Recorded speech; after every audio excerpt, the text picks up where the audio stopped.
നിയമസഭാ തിരഞ്ഞെടുപ്പിന് മുന്നോടിയായി മഹാരാഷ്ട്രയിൽ അജിത് പവാർ എൻസിപിയുമായുള്ള സഖ്യം ബിജെപി അവസാനിപ്പിച്ചേക്കാൻ പോവുകയാണ്.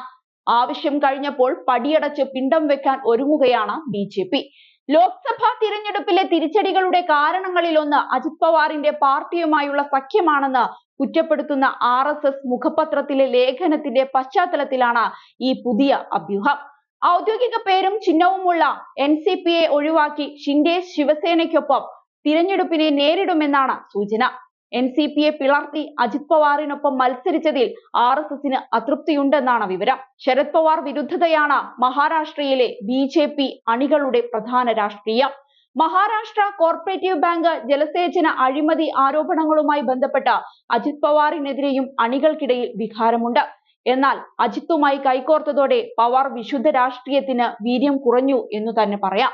ഈ വികാരത്തിന്റെ മുറിവിൽ ഉപ്പ് തേക്കുന്നതായിരുന്നു മഹായുതി സർക്കാരിൽ അജിത്തിനെ ഉപമുഖ്യമന്ത്രിയാക്കിയ നടപടിയെന്നാണ് ഒരു മുതിർന്ന ബിജെപി നേതാവ് പറഞ്ഞത്. ലോക്സഭാ തിരഞ്ഞെടുപ്പിൽ NCP സ്ഥാനാർത്ഥികൾക്കായി പ്രചരണത്തിന് ഇറങ്ങാൻ RSS BJP കേഡറുകൾക്കിടയിൽ വിമുഖതയുണ്ടായിരുന്നു. ഇതിന്റെ ഫലമാണ് 2019 23 അപേക്ഷിച്ച് 9 ബിജെപിയുടെ സീറ്റുനില കുത്തനെ ഇടിഞ്ഞതെന്നും ബിജെപിക്ക് നന്നായിട്ടറിയാം. അജിത്തുമായുള്ള സഖ്യം ബിജെപിയുടെ ബ്രാൻഡ് മൂല്യം ഇടിച്ചു തെറിപ്പിച്ചു. യാതൊരു വ്യത്യാസവുമില്ലാത്ത മറ്റൊരു പാർട്ടി മാത്രമായി ബിജെപിയെ ചുരുക്കി. അജിത് പവാറിനെ ഉപയോഗിച്ച ശേഷം വലിച്ചെറിഞ്ഞു എന്ന തോന്നൽ ഉണ്ടാകാത്ത തരത്തിലായിരിക്കും സഖ്യം ഉപേക്ഷിക്കുക.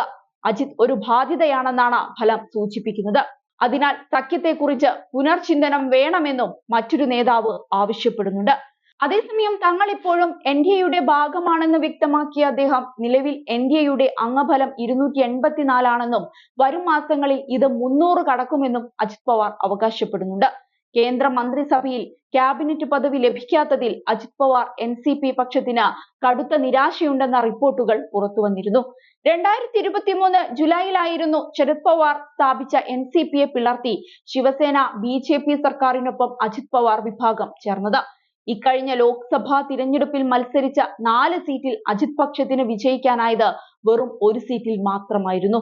എന്നാൽ ശരത് പവാറിന്റെ NCP മത്സരിച്ച 10 സീറ്റുകളിലും 8ലും വിജയിച്ചു. ബാരാമതിയിലെ കുടുംബ പോരാട്ടത്തിൽ അജിത് പവാറിന്റെ ഭാര്യ സുനേത്ര പവാർ ശരത് പവാറിന്റെ മകൾ സുപ്രിയ സുലെയോട് 1,58,333 വോട്ടുകൾക്ക് പരാജയപ്പെട്ടതും അജിത്തിന് വലിയ തിരിച്ചടി തന്നെയായിരുന്നു.